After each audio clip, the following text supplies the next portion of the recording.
மக்களை கைது செய்து மட்டும் இல்லாமல் போராட்டத்துக்கு ஆதரவன்ற அத்தனை பேரையும் கைது பண்ணி எங்க கொண்டு போனாங்கன்னு தெரியல. அந்த போராட்ட களத்தில் நின்று பேசினார்கள் என்ற ஒரே ஒரு காரணத்திற்காக வழக்கறிஞர் நிலவுமொழி சந்தாமரையும் வழக்கறிஞர் வளர்மதி அவங்க ரெண்டு பேரையும் அவங்க சமூக ஆர்வலர்கள் போராட்ட களத்தை தொடர்ச்சி அளிக்கக்கூடியவங்க. நான் ஃபாக்ஸ்கான் வழக்கு பேசியபோது அவங்களும் ஃபாக்ஸ்கான் வழக்கில் பேசி இந்த வளர்மதி கைதானாங்க.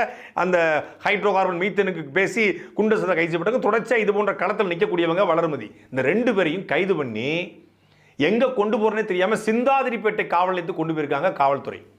கொண்டு போய் இரவு முழுக்க அந்த ரெண்டு பெண்களை இரவு முழுக்க 20 அன்யூனிஃபார்ம் சீருடை இல்லாத ஆண் காவலர்கள் ரெண்டு பெண்ணையும் அவ்வளவு அடிச்சிருக்காங்க. அடிச்சதுல நிலவுமொழி செந்தாமரைக்கு கை உடைஞ்சு போச்சுன்னு சொல்றாங்க.